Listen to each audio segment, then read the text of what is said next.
Hey guys, it's Lucky Ghost here, and today we're going to go over the Necromancer for the open beta. This build is incredibly powerful. The best thing about this build is it doesn't require any specific legendary, so I'm not going to tell you, hey, you need to go get this or the build sucks. That really wasn't a problem for the Necromancer. In fact, the Necromancer is arguably way too strong right now, in my opinion. I was able to use this build to basically steamroll absolutely every boss the game put in front of me with no sweat at all. You'll be able to do the same thing if you follow the build, so here it is. The first attack we're going to talk about is our basic attack, and if you don't know, this is your resource generator. You use this ability to generate resources so that you can use the next ability we'll talk about to spend those resources. I'm going to go ahead and take Bone Splinters, and the primary reason I'm going to take this is because it's kind of a cleave attack. It hits multiple targets, and we're going to grab the passive that makes it shoot 2 additional projectiles if you're above half resources. And then this one right here is the big one, Initiate Bone Splinters. Bone Splinters has a 20% chance per hit to make your enemies vulnerable for 2 seconds. Vulnerable enemies take 20% increased damage from you. So if you manage to get an enemy vulnerable while building up resources, that's great, because then all your minions, see this army of minions standing right next to me? I've got about 10 minions standing with me right now. All of them are going to be doing 20% more damage to that enemy if you manage to make it vulnerable, and you will. We've got plenty of ways to make enemies vulnerable because it's just such a powerful debuff. The next thing is going to be our core attack. This is our spender. We generate resources with this one, and then when we have enough resources, we go into spending those resources. I'm going to be spending them on Bone Spear. Bone Spear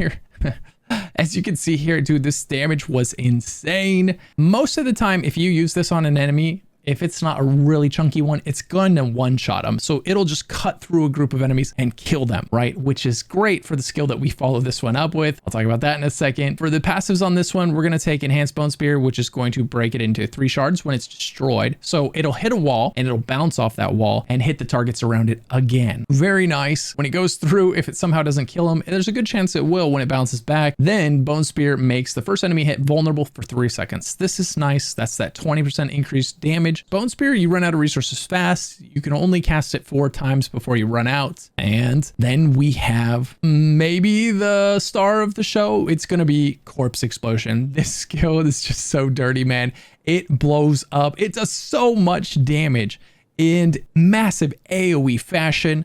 Right? So what you're going to do here is you're going to kill an enemy with your Bone Spear, and then you're going to, as soon as that enemy dies, you're going to pop it with your Corpse Explosion. And this will almost certainly kill everything around it. If it doesn't kill everything around it, it's going to kill at least one more thing around it. And so you Corpse Explosion that next corpse, and now everything's dead. Almost always a couple Corpse Explosions is enough, unless it's a real meaty pack or maybe some elites. And then you might have to go back and forth between Bone Spear, Corpse Explosion, Bone Spear, and Corpse Explosion. But for the passives on this one, we're going to take Corpse Explosion's radius increased by 15%. Amazing. That feels great. And then Corpse Explosion deals 10% increased damage to enemies that are slowed, stunned, or vulnerable. Remember how we have 2 sources of vulnerable? So now that 20% just got turned into 30% increased damage. That's huge, man. That's huge, because this is already doing a ton of damage. Now it's doing 30% more. Let's talk quickly about some passives that you'll kind of circle around and get. And the first one is going to be whenever you're trying to spend points to unlock Corpse Explosion, right? You're basically going to put the minimum amount of points in each section. You're going to put just your points into Bone Splinters just until you get to Bone Spear. And then as soon as you get to Bone Spear, you're going to put the minimum points into Bone Spear and its passives. And then you're going to put as many points as necessary into Hewed Flesh to get your Corpse Explosion. So every time you have extra points before you unlock the next ability, you're going to be putting it into this. And the reason is, lucky hit, your damage has a 12% chance to create a corpse at the target's location.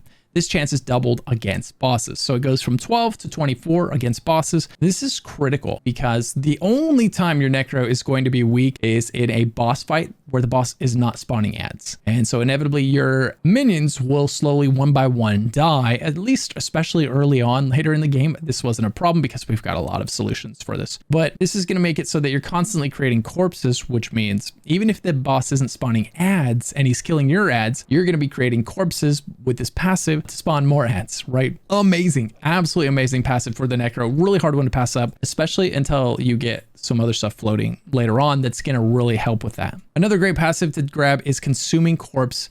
Consuming a corpse generates 9 essence. And this is why we don't really need to use this skill right here, because this skill, your basic attacks in this game are kind of weak. They don't feel great to use. You're really, most of the time, you're only using it if you absolutely have to, because you're going to notice when you use this skill, it's not going to hit nearly as hard as this skill. I mean, you can look at it here. Level 1 of this skill is 110 damage. Level 2 of this one is 500 damage, right? So it's not even in this, it feels awful to use your basic attack. So you want to use it as little as possible. But what if you could generate resources by using your corpse explosion? And my corpse explosion right now, it's a giant AoE attack that does 587 to 718 damage. And it generates resources better than my basic attack does, which does a fraction of the damage. And that's because of this passive right here. So max this out. And then what you do is you corpse explode, corpse explode, corpse explode. You fill up your resource bar. Then you bone spear, bone spear, bone spear, bone spear. You drain your resource bar and then you fill it up again with corpse. So you're kind of going back and forth. This is your generator, which also happens to be your hardest hitting ability. And then this is your spender. Really fun setup. I can't express it enough, right? Then we're gonna, while you're grabbing these passives, right? It's gonna bounce you here. I didn't use a curse, because the curses are very defensive. I'm not going Thorns build, so I really didn't need Iron Maiden. Decrepify is going to slow enemies and make them deal 20% less damage. But when I was using Decrepify on bosses, I couldn't see any noticeable effect. And they were the only times where I might want to slow an enemy. And so it didn't work on them really. So there's no point. There's no point. So I spec'd back out of it because it doesn't matter. Nothing really hit hard enough or lived long enough for me to feel like I needed to spec into defenses for this beta, right? So you're good on ignoring that. And then you can come down here. If you want, Corpse Tendril was a fun ability. I played around with it. It's basically going to vacuum enemies in to it and it's going to stack them so that you can then throw your bone spear through it and corpse explode. So it's a nice little, you know, crowd control thing, and it'll stun the enemies. So the next passive for this one is enemies in the range of the corpse tendrils are slowed by 50%. So it slows the enemies by 50%. That feels great. And then you've got the next one, corpse tendrils has a 20% chance when damaging enemies to drop a blood orb. Blood orbs are a necromancer unique. It's like free health potions that the necromancer can pick up off the floor. So you can normally only hold 5 potions and you have to spend these while you're playing. The necromancer can force enemies to drop blood orbs, and if you walk over it, you pick it up and it heals you without spending one of your precious 5 potions in that fight, in that boss fight. You know, say if you're in a fight that actually demands that kind of effort from you. Another one that's really fun to use if you want is Bone Spirit. I used both of these abilities until later on. So later on, I'll tell you what I replaced these with, but you don't really get to replace them until you get to 25. So until then, enjoy these. They're fun. Bone Spirit is going to do a ton of damage. It does 3% more damage for each point of your essence spent. So you use this ability first. You're walking up to a group of enemies and you chuck this at them, right? And so that's going to do 300% increased damage because you're at 100% essence. So 3 times 100, right? 3% times 100. 100, so it's 300% increased damage, and you chuck it at the enemy and it, boom, it blows up, and it's almost certainly going to make a corpse for you, which means you can start using Corpse Explosion, which is going to start generating resources so that you can kind of, this one has a long cooldown. The great thing about the other 2 abilities we're using, most like 99% of your kills will come from these 2 abilities. And the best thing about these is, well, 99% of your kills that aren't from your minions, which are, by the way, wrecking balls. They're killing everything for you. But 99% of your damage is coming from these 2 abilities, and they have, neither one has a cooldown, which feels great in a game that is filled with cooldowns. There's a lot of long cooldown abilities that are really fun to use. They feel great, but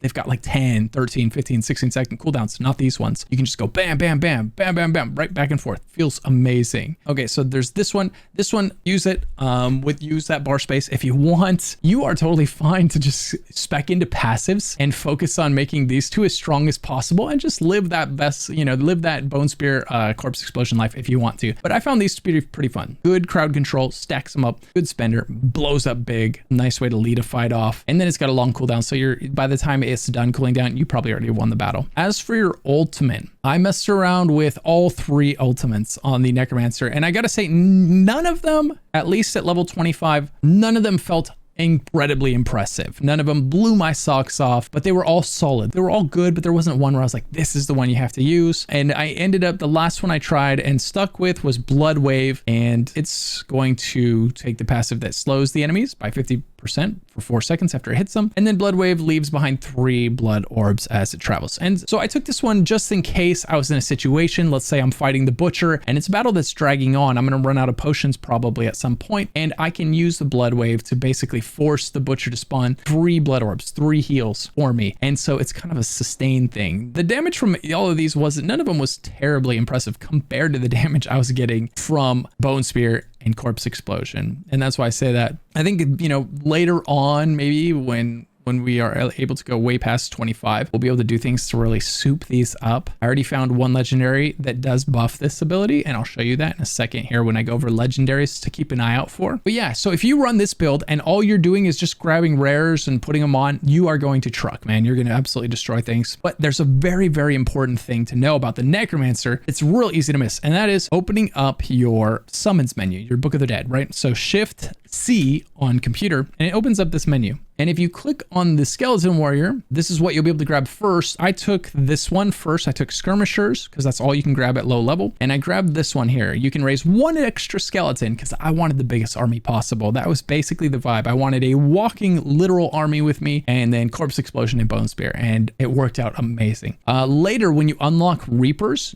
take this. The best thing about the Reapers is this passive right here. Reapers have a 15% chance to carve the flesh off of enemies, forming a corpse. So it's another thing that's passively generating corpses. Corpses are your primary form of damage because corpse explosion. You're spending them constantly. You're constantly blowing things up with your corpse explosion. If you don't have corpses, all of a sudden you're relying on your bone spear, but your bone spear is going to run you dry real fast if you don't have corpses to explode to generate resources with that passive that we talked about earlier, where every time you use a corpse explosion, it generates resources. So you see that synergy that happens there. The more corpses you have, the more infinite your sustain is. It becomes impossible for you to run out of resources. So when you can, grab the Reaper instead of, you can only pick one. Just FYI, you only get to pick one. If I grab this, all my summons would unspawn. Same for this one. And so we take this, grab it, take that 15%. Later on, when you eventually unlock your skeletal mages at, I believe, 15, I went ahead and you can take whatever you want. And then eventually I took this one here. Reduces the life cost of your bone mages attacks from 15% to 10%. And after being alive for 5 seconds, bone mages deal 40% increased damage. So I saw 40% increased damage and I was like, heck yeah, that looks like it's going to feel good. And it did. It felt amazing. So I took that. And then golems. When you eventually get to around 25, you unlock this last thing, golems. You got to go do a quest to unlock your golem. And I went with each time your bone golem takes up to 20% of its maximum life as damage, it sheds another corpse, right? So you see when we see the game giving us opportunity to just shed corpses all over the floor, because that's just free corpse explosions constantly,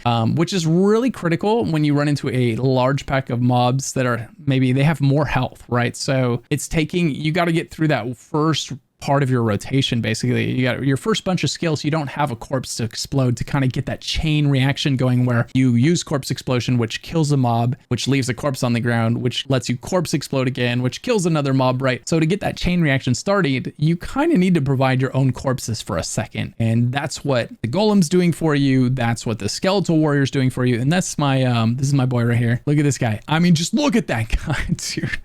He does as much damage as he looks like he's going to do too. He's an absolute trooper, man. Destroys thing. If you don't want to deal with minions, if you don't want minions for some reason, you can always take the passives instead. That's what the triangles are. You say, I don't want minions. I just want to do more damage myself. So you forgo the minion and you just pick your favorite passives for each of these and you're going to be doing damage instead.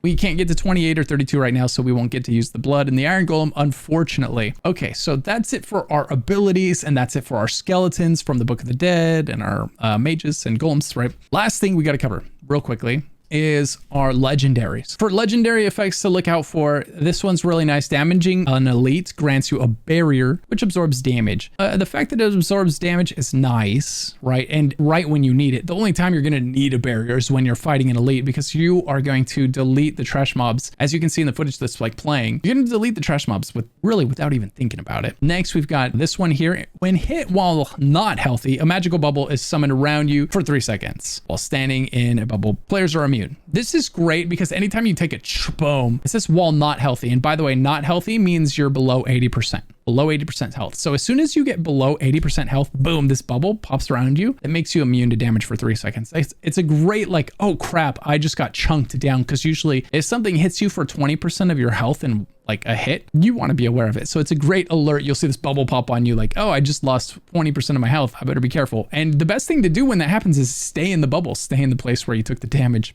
ironically, because that's where you're safe. You're immune to damage for 3 seconds. Next, we have deal 33% increased damage while you have a barrier. And as you might have thought, that that pairs perfectly with this one. So if you get this one here, damaging an elite grants you a barrier, plus you get this one here, deal 33% increased damage while you have a barrier, right? You can see how those would pair perfectly together, and they do, right? It's basically permanent 33% increased damage while you're fighting elites. Okay, next we have this one here. Your maximum number of skeletal warriors is increased by 2. This is the most like on the nose passive that we have for this build, I think. It's literally just a straight buff to our skeletons that we're summoning, right? So we get 2 extra summons because of this, which feels fantastic. You know, we will take that, those extra 2, right? We want more. In fact, that was like my goal, was just to find as much that I can to make myself have this living walking army all over the place with me. Worked out great. The next one, Bone Spear's primary attack makes enemies hit beyond the first vulnerable. So remember how the passive on the Bone Spear makes the first one